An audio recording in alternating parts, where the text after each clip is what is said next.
এগৰাকী যুৱতী হয়, প্ৰজালনী হয়। উমাক এটা ডেকা লৈ হতোৱাটো দিগদাৰ আছে, হয়। গতিকে দেখিছে সম্পূৰ্ণ মানে উমা মূৰাই আনা কান্ধত। স্বাগতম জনাইছোঁ নতুন এটা ভিডিঅ'লৈ। যিহেতু মই ফেচবুক পেজত এটা ভিডিঅ' দিছিলোঁ, উমা মূৰা বুলি এজনী ছোৱালীৰ মই ভিডিঅ' দিছিলোঁ, ধান কঢ়িয়াইছিলে। আৰু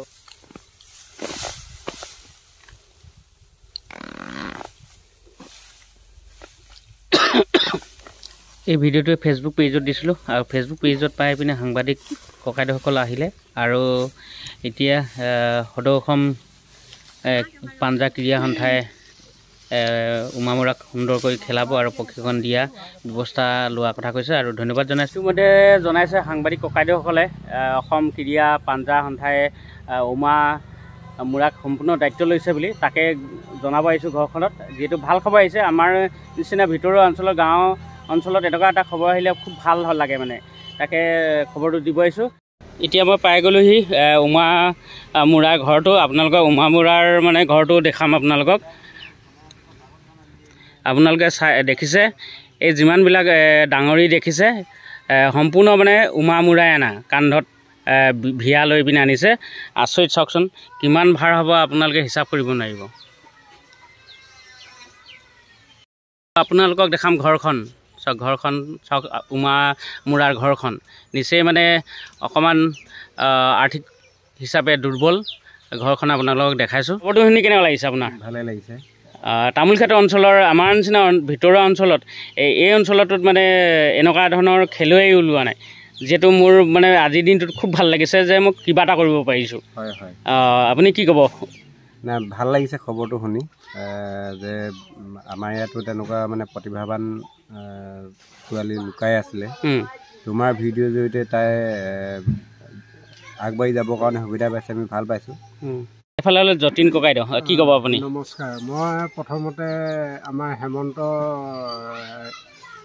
দাসক সৰ্বপ্ৰথমে ধন্যবাদ জনাইছোঁ, কাৰণ কেলৈ তোমাৰ থ্ৰুৱেদি আজি উমাই অন্ততঃ কিবা এটা পোহৰ ৰেঙনি দেখিছে, আৰু আমিও ভাল পাইছোঁ ওচৰ চুবুৰীয়া হিচাপে।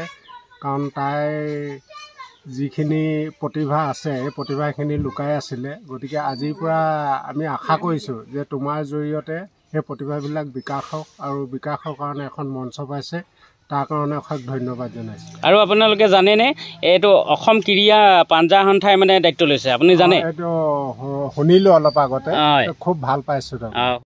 দতীয়ক হিচাপে আপুনি কি ক'ব? মইতো আৰু কি ক'বলৈ আছে, মোৰতো নিজৰে নাতিনী। আজি মাইকী ছোৱালী হৈ যদি সিমানটো কৰ্ম কৰিব পাৰিছে, তেতিয়াহ'লে আমি সকলোকে নমস্কাৰ জনাই আমি ভাল পাইছোঁ।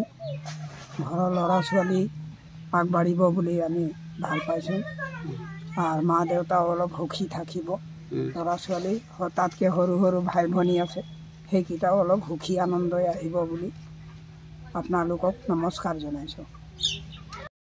বৌ কি ক'ব, কেনেকুৱা লাগিছে উমামূৰাৰ কথা শুনি? উমাৰ কথা শুনি ভালেই লাগিছে।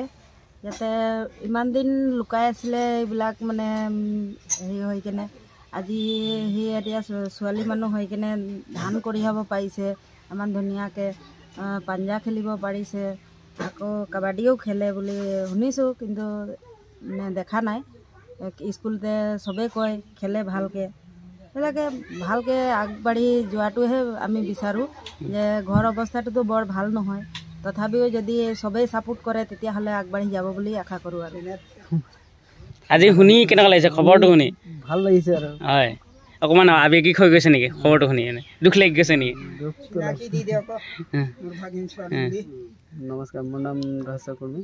মই এখন যেতিয়া ধান বুকি থকা দেখিছোঁ, মই অলপ মানে চিন্তা হৈ গ'ল। তাৰ মানে ইমান সৰু ছোৱালীটো ইমান ডাঙৰ ডাঙৰ বোজা বুকি আনিছে।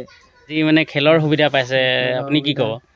খেলৰ সুবিধাটো মানে এনেইতো ভালেই আছে। খেলৰ মানে মই এনেই কাবাডী কেতিয়াবা সিহঁতৰ লগতে খেলোঁ, কিন্তু কাবাডী খেলা সি ভালেই, খেলৰ ক্ষেত্ৰত ভাল, পঢ়াৰ ক্ষেত্ৰতো ভালেই আছিলে। কিন্তু এতিয়া পঢ়াটো সিমান মানে মা বাবাই সিমান গুৰুত্ব নিদিয়াৰ কাৰণে এৰি দিয়া হ'ল। এতিয়া এতিয়া খেলৰ ক্ষেত্ৰত পইচা অভাৱৰ কাৰণে ল'ৰা ছোৱালী পঢ়াটো কম হৈ যায় আৰু এতিয়া এজনক চালে এজনক নহয় সেনেকা হয়গে সেইটো কাৰণে আৰু থাকি যায় পিছ কৰি কেনে সি এতিয়া ঘৰৰ বুলি ক'বলৈ ডাঙৰ হয় ডাঙৰ হোৱাৰ কাৰণে সেয়াৰ দায়িত্ব বহুতখিনি আহিলে আৰু বিশেষকৈ কি হ'ল মানে এতিয়া তাৰ সৰু ভাইটি আছে তিনিটা এতিয়া ভণ্টি আছে সেইবিলাকক চাওঁতে তাৰ পঢ়াটো মানে মন নিদিয়ে আৰু মানে ভণ্টিকেইটাক চাব না ভাইটিকেইটাক চাব এনেকুৱা হয় সেইবিলাকে আৰু এতিয়া মোমাইক হিচাপে আপুনি পুনৰ পঢ়াব নেকি আমাৰ উমাক পঢ়াম বুলিতো মই চিন্তা কৰি আছোঁ আৰু এইবছৰ এডমিশ্যনটো মই কৰাই দিম বুলি ভাবি আছোঁ ভাল খবৰ হৈছে আৰু এই যে মানে সাংবাদিক ককাইদেউসকল আহিলে যে দায়িত্ব লৈছে অসম ক্ৰীড়া পাঞ্জা সন্থাই তো আপুনি কি ক'ব তেখেতলোকক কি ক'ব তেখেতৰ লগত মইতো এতিয়ালৈকে দেখা নাই কিন্তু বহুত বহুত ধন্যবাদ সিহঁতৰ যাতে মানে আগুৱাই যাওক ছোৱালীটো যি কি নহওক ভালকৈ খালি খেলটো পাৰিব লাগে সিমানে আমাৰ বজাৰনী তামুলীখাট গাঁৱৰ ফালৰ পৰা উমাক এখনি ফুলাম গামোচা যাচিছোঁ তাই যাতে ক্ৰীড়া সন্থাত ভালকৈ খেলক আৰু প্ৰশিক্ষণটো ভালকৈ লোৱা দেই তামোলখাট গাঁৱৰ এই মহিলা বিশেষভাৱে একদম মানে স্মাৰ্ট পাঞ্জা খেলৰ মজা যিটো শুনি কৰি আনিছে আমাৰ তামোলখাটবাসীৰ ৰাইজৰ কাৰণে তো শুনি বহুত ভাল লাগিলে তো সেইকাৰণে মোক ফালৰ পৰা এখন ফুলাম গামোচাৰে আগবাঢ়ি যাবলৈ আশীৰ্বাদ দিলোঁ ধন্যবাদ এই মোৰ বন্ধু ফটিক হাজৰিকা ভাল লাগিছে কেনেকুৱা শুনিছে ধন্যবাদ ভাল লাগিলে আপোনাৰ চেনেলটো চাই ভাল লাগিলে আৰু মই এইটো টাইমতে ৰাইজক কওঁ যে চেনেলটো চাব লাইক কৰিব শ্বেয়াৰ কৰিব লগতে কমেণ্টো কৰিবলৈ নাপাহৰিব হা থেংক ইউ তোমাৰ যে আজি তোমাৰ ওচৰত ইমান মানে ৰাইজ লগ খাইছে গোট খাইছে এফালে আমাৰ নগাজনৰ বন্ধু আহিলে তোমাক খবৰটো শুনি কেনেকুৱা লাগিছে আজি দিনটো ভাল লাগিছে আৰু তুমি যে যি অসম ক্ৰীড়া পাঞ্জা সন্থাই তোমাক দায়িত্ব লৈছে তুমি ভালকৈ মানে প্ৰশিক্ষণ ল'বা আৰু আমাৰ এই তামুলীখাট নগাজান বজালনী সকলো গাঁৱৰ মানে অঞ্চলৰ সুনাম আনিবা শুভেচ্ছা জনাইছোঁ আৰু ভৱিষ্যত উজ্জ্বল কামনা কৰিছোঁ এইফালে মাতৃও আছে মাতৃ কি ক'ব আপুনি ছোৱালী হিচাপে কি ক'ব কেনেকুৱা লাগিছে আজিৰ দিনটো ভালেই লাগিছে আজিৰ দিনটো ছোৱালী শুনি আৰু চবে ৰাইজে যদি আশীৰ্বাদ দিছে হেৰি কৰিবলৈ তেতিয়া ভালেই পাইছোঁ আমি আৰু আগফালে আৰু আগবাঢ়ি যাব লাগে সেইখিনিয়ে ভালদৰে তুমি শিক্ষাগুৰুৰ কথা শুনিবা আৰু আগবাঢ়ি যাবা আৰু যিমান পাৰোঁ আমি আমাৰ ফালৰ পৰা তামুলীখাট আৰু নগাজান আৰু বজালনীৰ ফালৰ পৰা সহায় কৰিম তুমি কি ক'বা বন্ধু সহায় হিচাপে যিমানখিনি পাৰিম যেনেকৈ আগবাঢ়ি গৈছে সিমানখিনি সদায় নিশ্চয় সহায় কৰিম এইফালে আপুনি কি ক'ব যতীন দাই আমিও যিমানটো পাৰোঁ এতিয়া তেওঁ আগবাঢ়ি গৈছে যেতিয়া আমি নিশ্চয় সহায় কৰিব লাগিব ওচৰ চুবুৰীয়া হিচাপে গতিকেলৈ আমি যিমান পাৰোঁ আমি ৰাইজৰ ফালৰ পৰা সহায় সহযোগ জনাম মানে প্ৰশিক্ষণে দিব হয়তো টান কথাও ক'ব পাৰে উমাক আপোনাৰ জৰিয়তে উমাক কি ক'ব নহয় উমাই আৰু সেইখিনি সহ্য কৰিব লাগিব কাৰণ সেইটো গুৰু যেতিয়া নিজৰ মাক দেউতাক হিচাপে মানি পেলাই তেওঁ যিখিনি কয় গুৰুসকলে সেইখিনি মানিব আৰু মোৰ দৃঢ় বিশ্বাস আছে তাই এই কথাখিনি খুব সুন্দৰভাৱে পালন কৰিব আপোনাৰ দৃষ্টিত মানে চকুত দেখিছেনে উমাক যে ধাননি পথাৰত ধান অনা মহাল বোৱা দেখিছোঁ আপুনি নিজ চকুৰে দেখিছে চকুৰে দেখিছোঁ ধান অনা দেখিছোঁ ধান বনা দেখিছোঁ কটা দেখিছোঁ মানে অন্যান্য কাম কৰা কেতিয়াও পিছ নপৰে আৰু উমাক এটা ডেকা ল'ৰাই হতোৱাটো দিগদাৰ আছে হয় গতিকেলৈ কামখিনি বহুত সুকলমে কৰে ভালকৈ কৰে আৰু আশা কৰিছোঁ যাতে আৰু সুনাম কৰক আৰু ভালকৈ কৰক আৰু আগবাঢ়ি